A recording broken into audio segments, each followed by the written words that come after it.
Coming up this time, more unforgettable Cloughie stories. And it's funny because in the reserves, it's quite quiet. And he'd be in the stands and he'd be shouting, Desmond, Desmond, Desmond. And I'll be in centre half. I know you can hear me. Stop ignoring me. But I could just not bother look at him and just keep going that way. Whereas at right back, he's right next to you. You couldn't ignore him. I think that was one of the reasons I ended up with centre half. He rarely gave interviews as a player, but in our exclusive chat, there's a special insight into life with Cloughie. The genius in Brian Clough is he treated everybody different without having favourites. So he man-managed people, and he was a psychologist. We said he didn't like anybody, so we stuck together. He didn't really like anybody, so if you don't like anybody, you ain't got no favourites. No. He only liked you if you played well between 3 and 5. After that, he didn't like you. So we was all in the same boat.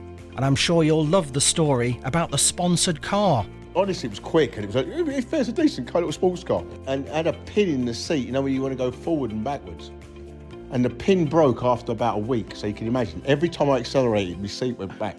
Every time I broke, I slid up to the front of the car.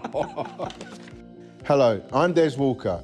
It's been named one of the best football podcasts in the world. You'll never beat the Green Jumper. All that and a lot more coming up on this episode. People in shops, ladies say he comes across as a nice person, and he is what he is. You're listening to the Green Jumper podcast with myself, Marcus Alton, the editor of the tribute website, brianclough.com. And my guest today is one of Brian Clough's star players, a Nottingham Forest legend. He gained 59 England caps, it should have been more, and played in a World Cup semi-final, and won a whole host of trophies and medals at Wembley. The fans used to sing, "You'll never beat him," and today I've come to his home to meet him. It's hello to Des Walker. Hello, how you doing? Okay? Yeah, pleased to be here. Very good to see you, Des, as well. Now, you came to Forest as a schoolboy back in 1982, I think it was. Can you remember meeting Brian Clough for the first time? I can, funny enough, you know. You go back and me mum and dad were old-fashioned, and I can remember my first day, they said, I'll put a suit on. And looking back on it, I'm not sure why you put a suit on to come to a football club for your first day, but that was the way they grew up. So I put a suit on, I was walking car park, through the car park of the main stand with my dad. Yes. And then as I was walking into which is now the Robin Hood, it was the old Jubilee Club, and that's where we was all meeting. Brian Clough was walking out his office coming across, and he seen me and he said, "Are you one of the new apprentices, son?" And I said, "Yes." And he said, "You look very smart in that suit. Yeah. Did you nick it?" And that was his first words to me, "Did you nick it?" So that was, that's Brian Clough, the character, you know, and daunting character, especially in your first day. I bet he was. Had you only just sort of seen him on television before then? I'd just seen him winning European Cups, and, you know, and obviously he was that prominent on television at the time. Yeah. And he dominated the screens he was on, you know, and in the next 15 years, I found nothing different. He dominated every situation he was in, so what you see on the screen is exactly who he was as a person. Yes, yeah. I think you were playing at right back initially, but Cloughie had some important advice that moved you into the middle. I came as a right back, right midfield, and funny because Teddy Sheringham, we used to play against each other as Sunday teams, and I was a right winger. Right. And when Teddy came to the club, funny enough, and see me, obviously I was a centre half playing for my country then. Teddy said to me, "I can't believe you ended up as a centre half. You was a right winger. How'd you end up there?" So it was, I came as a right back, right winger. Yeah. And we used to play at Grove Farm, which is like the local pitches down Nottingham, where if you go there every Sunday, you see thousands of teams playing Sunday football. Right. And we used to have one of the pitches for Forest under-18s. And Clough used to come to all the youth team games. Unless they were away, a long way away, he was at all the games, especially the home, when Forest were at home, he'd come and watch us in the morning. And obviously, he stood on the touchline, and I'm right back. And all I could hear him was shouting at me. And I think that had a big influence on me moving back in the middle. Because I played in the middle one time, and I played really well. And I thought, oh, yeah, he's off me back. I haven't got him right next to me shouting, son, can you throw a ball? Can you do this? Can you do that? And it's funny because in the reserves, it's quite quiet. And he'd be in the stands and he'd be shouting, Desmond, Desmond, Desmond. And I'll be in centre half. I know you can hear me. Stop ignoring me. But I could just not bother look at him and just keep going that way. Whereas at right back, he's right next to you. You couldn't ignore him. I think that was one of the reasons I ended up with centre half. Yeah. Was it always Desmond?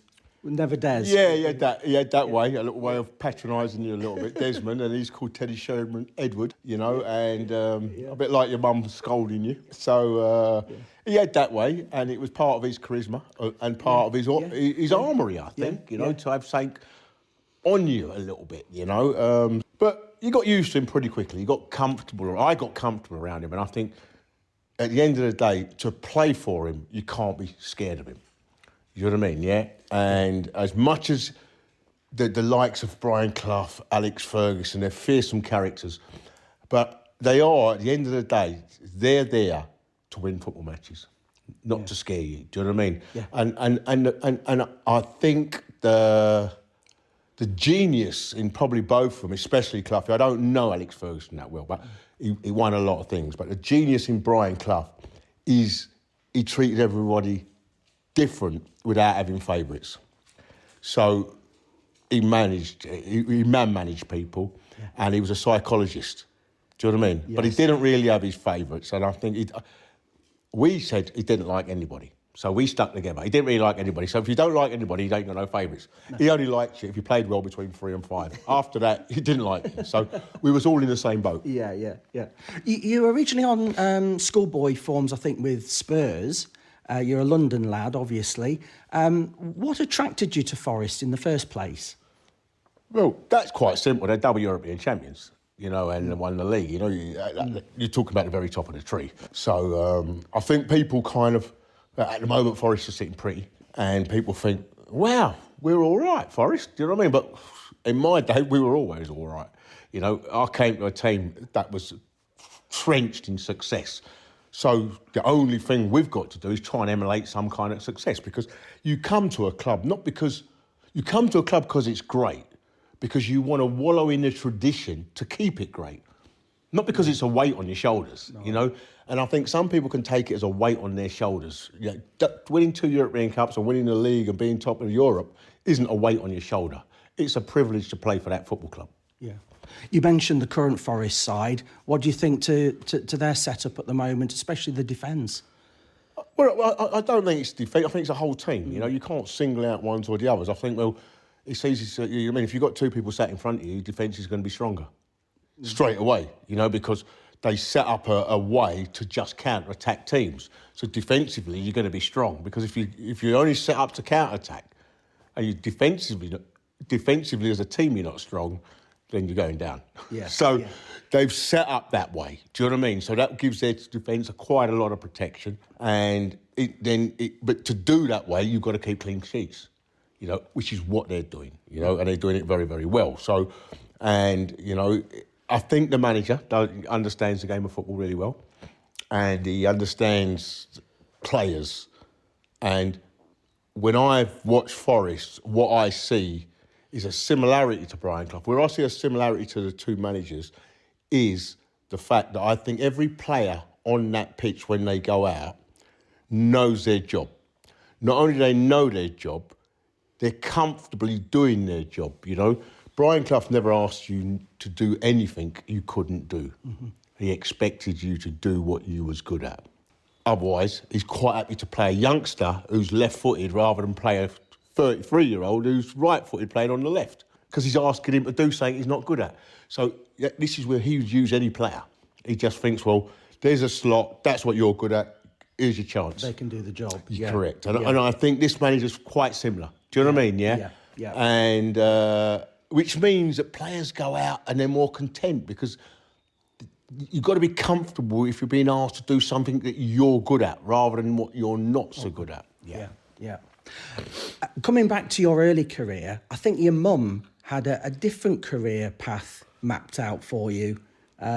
What did she think to you being a professional footballer? Yeah, well, I think all mums, don't they? Especially, but see, it's different nowadays. You've got doctors, lawyers, prime ministers. They want their sons to be footballers. In our day, an actor and a footballer, I've got to be truthful, you're as well being unemployed in your parents' eyes. You need to be a doctor, a lawyer, or something to be somebody, you know? Yeah. And one of my proudest things I ever done, to be fair, was I got given a master's at Nottingham University. Yeah. And my mum was there, God rest her soul, before she died. And in my speech, really, my mum, as I say, always sent me to school, went to really good schools, lived in good areas. Yeah. Mum was a nurse, to be a doctor or a lawyer or, you know, a respectful job, as she would put it. Yes. And I think she always thought I was reasonably academic as a real youngster, and then football took over. And I knew really, really early on, after about 8 hours a day in the park playing football, that I weren't going to be a doctor. But I eventually got there and got my master's. Yeah. Albeit honorary or not, Mum, I got there. Yeah, so well done. It was, she she had a different career mapped out for me. But in the end of the day, she's pleased, her son's happy. And successful. That's happy, really. I think happy, I think I've got 4 children, and if your children are happy, do you know what I mean? Yeah. I think success is self-determined. Do you know what I mean? I think everybody likes to judge someone else, but it is self-determined. Yeah. Because a lot of people don't actually know where the person you're judging success, where they started from. Yeah. Do you know what I mean? You know, so yes, you know, it's all relative, you can look isn't it? Yeah. you look at Donald Trump and you think, oh, he's successful. But if you start as a billionaire in the first place, then you ain't got much far to travel. Yeah. Now, if you hear any sounds in the background in this recording, Des has got his 2 dogs with us, and they are Ollie and Buddy, who are being as good as gold, I have to say. So that's lovely company for you, I'm sure, Des, as well. Yeah, they don't like being left out of anything, neither. So they're right here by our side, trying to get in on it. I think they hoped it was television. Yeah. So there'll be stars of the TV. That's right. Now I've got a black and white photo here, which might bring back some memories of you being presented with a sponsored car by Halls of West Bridgford. And on the photo, there's Cloughie on the right, you in the middle, Franz Carr, Neil Webb, and of course Nigel Clough. I think that might have been your first sponsored car. I'm not sure. Do you remember? I do remember, funny enough. This is a real good picture. I might try and acquire that one. Yeah. And Franz Carr, funny, who I seen on Saturday. And I ain't seen Franz for 25 years. That's the first time I've seen him in 25 years. He doesn't look a day older than when I did mention to him, I said I could see when we were playing who had the stress and who didn't. Yeah. But Franz Carr was signing a contract. And I had a Capri and I wrote it off. I fell asleep on the M1. Yeah, I've been partying and then first I hit a lorry and wrote it off. So I had no car. So Franz has signed a contract and asked for a car in his contract. And Cloughie offered him that, the Skoda. Franz said he's not driving no Skoda. So because I had no car, Cloughie said to me, well, you've got no car. Yeah, I've got you a car. And I thought, yeah, that's fine, that's great. He said, I've got you a Skoda. Yeah, he didn't say Skoda, I've got you a car, sponsored car. So I thought, brilliant, I've got no car. And it was a sponsored Skoda. But it helped me out, to be fair, brilliantly, because I had no car. But I always remembered, it was quick, and it was like, it's a decent car, little sports car. Yeah. Problem is, you got my name all over it. So I couldn't hide. But it had a seat, and it had a pin in the seat, you know, when you want to go forward and backwards. And the pin broke after about a week, so you can imagine. Every time I accelerated, my seat went back. Every time I broke, I slid up to the front of the car. And I don't know why they were taking it back to get fixed. I had it for about 2-3 months, and then I bought another car, got myself for it, and I kept it as like a second car. So that was a story of the Skoda. Because you've liked your cars over the years, haven't you? Yeah. I think as a young kid, you know, cars were part of one of my hobbies, really, you know. Yeah, So I've had yeah. different cars over the years and spent a few bob and lost a few bob on them over the years, but I enjoyed myself as we went along. Yeah. Now, coming back to Cloughie, is it right that he said you shouldn't go over the halfway line? No, not at all. Not at all. Piercy did, though. Right. Yeah. Piercy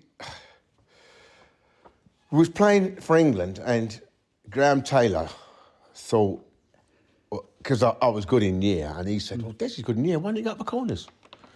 Piercy says he just don't go up the corners, right? And so Graham Taylor put me up for corners and in training, and I've headed the ball, and he said, no, brilliant. So we was playing Israel, and you expect to beat Israel quite comfortable. First corner, 2 minutes. The ball comes in. It didn't get 6 inches off the ground. So I've run to the near post. The ball didn't get 6 inches off the ground. They've missed it. It's gone down the other end. Penalty. 2 minutes. So we're coming at half time, and Piercy turned round and said, "That's why Des don't go up the corners. It's not because he can't hit it. It's not because he ain't dangerous at end, but he gives you that good insurance that end that you might as well stick someone else in there." Yeah. And that was my career going up. Started and finished in 2 minutes. And Cloughie was the same, you know. As I says to you, do what you're good at. Yeah. Of course, one time you did go over the halfway line for your league goal against Luton, New Year's Day, 92, I think. 91. 91? Yeah. 91. And the fans went wild and your teammates went wild. In fact, it might be 92 because it was New Year's Day. New Year's Day. Day. 91, 92 season, wasn't it? So it might have been 92. And I think the fact that your teammates went so wild that you got injured in the celebrations. I did. And I like to add to that fact that in 1992, that made me the leading goal scorer at Nottingham Forest. Yeah. That's right, because it was New Year's Day. So all them people think I can't score, I can't do this. I was a leading goal scorer. That is a fact. So I think the fact that it built over 2 or 3, 4 years, the crowd are willing me every time I won the ball and went forward to go forward and get a goal. And I knew I was never going to be known for how many goals I scored. It was always how good a defender I was. So I was never that bothered. But the crowd willed me, and it kind of just... It was this thing that's built over the years. Des is going to get a goal. Des ain't got a goal. Des ain't got a goal. And anyhow, we played Luton, and it was one of them dead-end games where we basically lost 1-0 because it's a 90-something minute, I think it was. It was late, yeah. And I laid it forward and just kept going. And then kept going, and that was it. It went in the top corner. The problem with it was that Steve Sutton was in goal and he was on loan to Luton from us. And the lads mentioned, because Steve, one of his eyes was half closed, and he said, "You hit it on his blind side. No wonder you save it." Then people would say he just chucked it in. But to be truth be known, 2 goalkeepers with Shilton and Clements wouldn't have stopped it. It was in that top corner. But so it was for me it was fantastic because of the crowd. Do you know what I mean? I think it was a bit like they witnessed something of Desi's that no one else has witnessed. Yeah. Do you know what I mean? They were willing you on to do it, weren't they? But they really were. People come up to me now, and sometimes a little bit. I think, hold on, yeah. A lot of people come up to me and they say, "Oh, I was there with 92, or I just left," and I think my whole career about this one goal. What about the other 800 games I played? That shows you how much of a mark it is in their day. They were there the day they scored a little bit, you know. Yes. So I think if I'd have got 2, it would have disappointed them. So ending up with 1 was perfect. It was unique. That's it. Yeah. And then the celebration. So as I scored, I've run up. Piercy's jumped in my arms, and a couple of them jumped on me. And good job it was a 92nd minute, because I strained a muscle in my back, so I couldn't really walk. I couldn't just walk off the pitch. Because they jumped on me and I grabbed them, I strained a muscle in my back. So I'm glad it was in the last minute rather than the first minute. Exactly, yeah. Now, of course, your son Tyler has scored a few goals over the years, and I've got The middle of your testimonial programme, a fantastic photo of you with Lewis and Tyler. That's 20 years ago, so they look very, very young. As Tyler was a striker, or is a striker, did he practice against you in the back garden? Both Tyler and Lewis. Look, we up until I was about 9, they didn't play for a team or anything like that. It was just in the garden kicking balls. So I taught them technically to strike a ball. Right. And I think, the game's about passing. You've got to pass to a teammate. So if you can technically strike a ball, then that's the first requirement of playing football for me. You have to be able to pass it to someone accurately. So I kind of just was in the garden, and that's all you can do, really. 3 of them, you pass and you dribble. Yeah. So that's how they grew up, really, just passing and going. And people ask me, do they play football because of you? And are they centre half? Why ain't they centre halves? Some people ask me, why ain't they all Forest fans? And you get asked these questions, and I think because they're children in their own right. They're not, do you know what I mean? Not a clone of me. They're children in their own right, do you know what I mean? Who wants to be a centre half? Who wants to edit and tackle and end up with stitches left, right and centre? Yeah. Do you know what I mean? Nobody. Everybody wants to be a centre forward. And some of us are not good enough to be a centre forward, so we end up centre halves. But, they was, you know what I mean? And they play centre forward because that's their strengths. You know what I mean? I played centre forward a lot when I was younger because I was quick, strong and scored goals.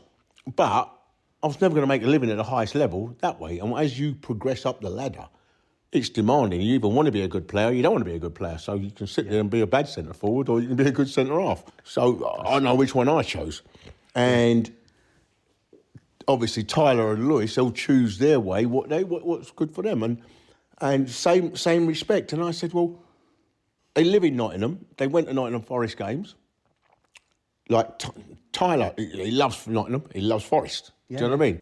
But Lewis and that, when they grew up, Arsenal and Thierry Henry, just say because Thierry Henry, David Beckham, my Cloughie is why they play football. Their dad, I just said I was going to work because I was playing for Sheffield Wednesday at the time when they were young. Yeah. I just said I was going to work deliberately because I think I don't want him to grow up in my shade, so I just went to work, come home. So it was my Cloughie, David Beckham, Thierry Henry that influenced their football in which the world stars influence all of us, So it's their fault why they play football. I loved it. It's nothing to do with me. Yeah. And Arsenal became because Thierry Henry, And at the time, Forest was a championship team. So a young 4-year-old, 5-year-old doesn't aspire. He aspires to what is on television every single week. Yeah. He can't get to... If he can't get to the game every week, I was playing for Sheffield Wednesdays, and as far as I was concerned, I just went and work. Yeah. Then the team he sees on television, which is Arsenal, winning the league, and Thierry Henry. I thought he'd changed with Arsenal, then Man United, but he stuck. Thierry Henry was his god, so he stuck to Arsenal. Yeah, and and Forest. So this is how they grew up. Yeah. Really? Yeah. And you must be very proud of them, especially Tyler. I remember seeing his first goal for Forest at Brentford all those years ago. Yeah. I think he made his debut, and I did an interview, which is very rare that I do interviews, and the guy asked me that, you must be very proud of him. And my answer never changed. I'm proud of all my children, and I'm not proud of him because he plays football, or Lewis because he plays football.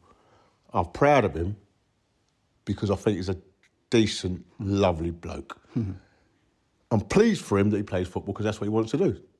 But I'm not proud of him because he could have been a chef. I don't care what he is, as long as he's a decent... That's my job done. That's what makes me proud. That when you meet him, he's a lovely bloke. So I've always been proud of him since he's 4 or 5. Everybody's seen him and says he's polite, he's nice. So I've always been proud of him. I'm just pleased for him that he's doing something that's what he wants to do. Yeah, fantastic. Now, we mentioned earlier the famous song from the fans was You'll Never Beat Des Walker. And strikers like Gary Lineker and Ian Wright said they couldn't stand to hear that song because they knew they wouldn't get a look in. Did it give you a lift? Yeah, it does, because I suppose I know it's pissing them off a little bit. And I think our fans sung it a little bit condescendingly. you know, and this is why they probably wouldn't like it, because it was a little bit condescending, the way they were saying, oh, you'll never beat him, because they sung it straight after something. Sometimes I was even favourite for the ball, but they would still sing it. But I knew it deterred a lot of people to try and foul.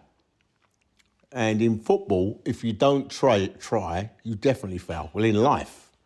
So the fact that they didn't really go for it because the fans had predetermined the outcome already helped me. Yeah, psychologically. And physically. I think it knocked their confidence because it reminds people that, hold on here, why would you ever go in a channel? That's Desi's strength.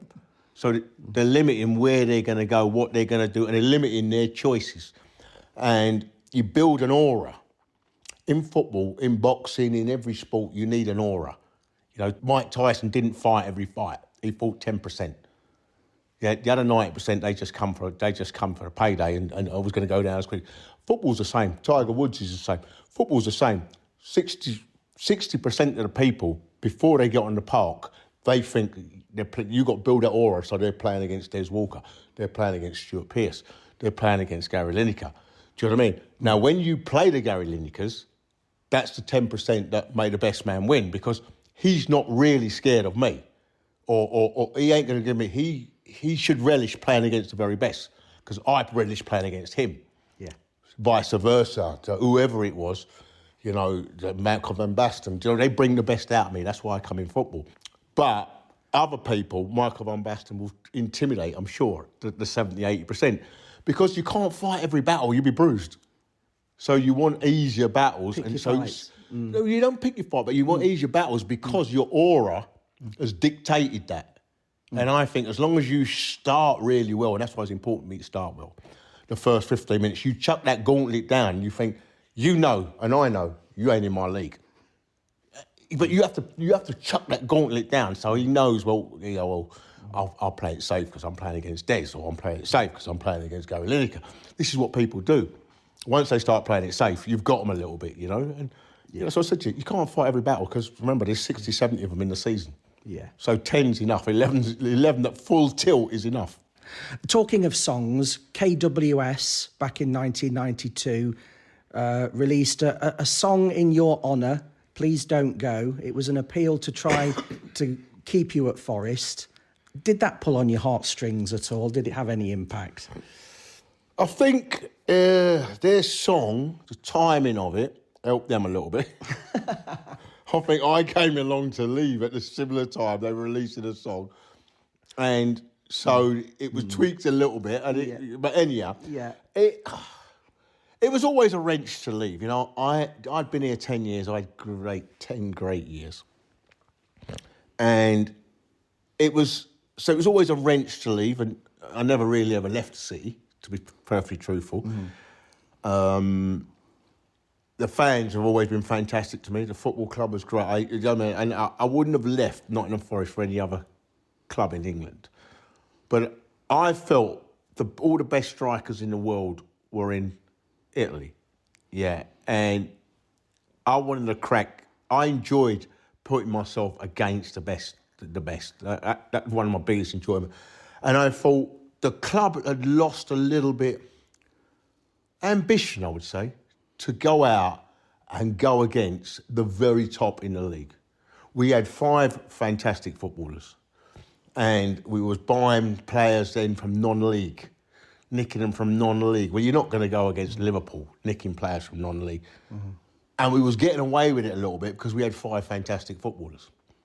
Do you know what I mean? Yeah. And as we lost one, as Odgie, we had Webby. When Webby, we had Keeney. You know what I mean? So there was, you know. So we, but we weren't going out and sending the gauntlet. They were buying John Barnes and Peter Beardsley. You know, without naming names, we were getting people for 20 grand or 15 grand from non-league. And I just think to myself, well, when you get to a certain stage of your career, you want to win leagues. You want to win something. And I thought we had a team that was very close to it. But Liverpool was just one step better because they were buying, making sure they were. So it gave me the chance then. I got to 27 and I think I've been here a while. And it's now or never, you know what I mean? So I wanted to go and play in Italy. We're coming towards the end of our time together now, Des, but I've got an archive article from a football magazine here. It's a player profile, focus on Des Walker, and there you are in your red Forest shirt with the ball at your feet. It has various questions like favourite musician, favourite film star, that sort of thing. I wondered if I could ask a couple of questions to see if you can remember what your answers were. I know it's a long time ago, but we'll see how it goes. Who was the football hero of your childhood? Is one of the questions. Of my childhood? Childhood would be Glenn Hoddle. Yes, bang on, yeah. Glenn Hoddle and Brady, really. Yeah. Leon Brady, the two of them. Yep. And people, I look back on it now, I played for Tottenham, but was I a Tottenham fan? I lived down the road, but I love Brady as well. So I've always been like a player fan more than an actual team fan. Yeah. You say it was Glenn Hoddle. I bet that makes him feel old. That's what you said. Yeah. Superstitions. Do you have any superstitions? My only real superstition, football-wise, was I didn't go on the pitch last. That's what you say? I always think if you're last on the pitch, going on it, you could be last on it. Yeah. You know what I mean? Yeah, when you're competing. So that's my only football. That was it, yeah. Favourite other sports person? Could be any sport. That's fine, because it changes as your age, doesn't it? So it does change. Remember, this is 86. This is 86. So it would either be Muhammad Ali or Michael Jordan. Nearly, not quite. He was a great all-rounder in all various sports, if you get my drift. Olympian? Oh, Danny Thompson. Yes. Yeah. He would have been just winning then, and I thought what he did. To say, sometimes I look at him, right, Daley Thompson, and I think you're not knighted, and I think you're double Olympic champion and not be knighted. Do you know what I mean? When people get knighted for winning it once, and you went, remember Jürgen, was a German, was the other guy, and they were both brilliant. You know what I mean? So he had to break a world record to beat Jürgen. Beat him. Oh, Hinkson? No, Hinkson, but it's Jürgen something. Yeah. And I always, So growing up, or when I was young at the time, I've always been a massive fan of the Olympics. You know what I mean? I've never been, and I always wanted to go, but I didn't want to go. Athens was the one I wanted to go, but I was still playing in September at the time. So I couldn't get to go because I wanted to go in a T-shirt and just watch it for 2 weeks. I don't want to watch one day. I want to watch the whole 2 weeks, and go every day and just like a holiday and chill. So favourite musicians? Michael Jackson. No. Michael Jackson. No. One of the most talented in my era. Do you know what I mean? Yeah. So as you get older, you kind of because what happens is you start to understand how talented somebody is, rather than do you know what I mean? Your music of the day. Do you know what I mean? Yeah. So, music of the day. You say, I'm a soul fan. Yeah, definitely. I've always been soul and R&B. And then you give two examples. One of them was like a bit of a pop band at the time, a family. SOS? No. The Pearsons. They had quite a few hits. 5 Star? Yeah. 5 Star, yeah. It must be the track at the time. It was, I bet. Yeah. And then the question, ambitions for the 86-87 season. Can you imagine what you said then? My ambition is always to win something. There you go. Always to win something. It was to win something with Forest. That was... Always to win something. Every ambition. Every season I started. Yeah. Well, thanks to your incredible skill and pace, Des, you did go on to win a lot with Forest. And looking back, how thankful are you that you played for Brian Clough? I think that was the ultimate for my career, really. I think starting with him was the best thing I could ever wished of, and the worst. And I'll tell you the reason why it's the best and the worst, because everything I knew about football come through a Brian Clough lens. And he simplified it. I knew my job and I knew how to use the ability I had to get my job done. And that come from him. Do you know what I mean? The problem was with that is when I changed club and went on to someone else, everyone seemed to want to complicate it. Now, and put their stamp. And I think, well, there ain't no stamp on stopping the ball going in your net. That's my job. Yeah, I don't want to know how to do it. I know my job. Do you know what I mean? Stick saying comment on it, stop it going in the net, which is why I like Milenkovic. I know, people are a little bit on probably the other centre half. I like Milenkovic because he goes on a pitch, I think, to stop that ball going in his net. And that's your job as a centre half. It's like a striker's job. Half his job, he said, put the ball in the back of the net. So Brian Clough has simplified it completely. I went on different managers. They complicated. On a Friday we do this. On a Thursday do this. We're going to do this against this team. We're going to do that against that team. And I think, well, I can only do this every week. So it made it difficult because people who were trying to chuck fireworks at different angles of what I was doing, whereas Cloughie, it was just, this is that, this is that, this is that, the rest is down to you, son. Yeah. I think modern day managers is a little bit, we do it this way, trust me. And I think, why would I trust you? You can't play centre-half like me. Yeah. Simple as that. Well, Des Walker, it's been an absolute pleasure talking to you. Thanks for sharing your memories today. It's been really great. Thank you very much indeed. It's been a pleasure.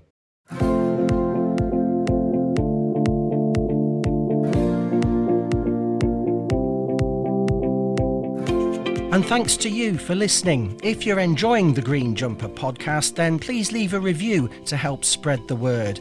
And there are more Cloughie stories on the Tribute website, brianclough.com, where you'll also find details about my book, Brian Clough, The Lost Tapes, which is supporting good causes.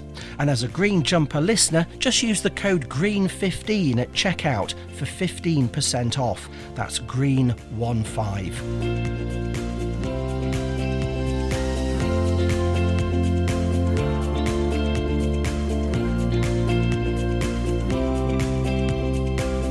Thanks again to Des Walker for those incredible stories, and I hope you can join me again next time for more memories of the great man in the green jumper.